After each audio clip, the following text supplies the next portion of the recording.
Друзья, 14 числа будет День Матери, а в субботу, 13 числа, в нашей церкви будет Святое Причастие.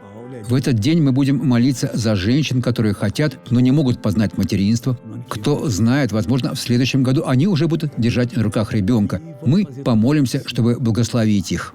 В субботу служения будут в 9, 14 и 18, а в воскресенье в 7, 9 и 11 со мной, а с пастором Жами в 14, 16, 18 и 20 часов. Именно в это время мы благословим вашу семью. От Господа наполняются шаги человека, который верит в Господа. Человеку же как узнать путь свой? Это не нужно.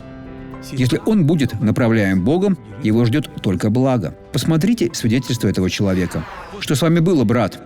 Доктор Суарес, у меня были проблемы с рукой. Она плохо двигалась и немела. Как долго это длится? Это длилось уже 3 года. 3 года?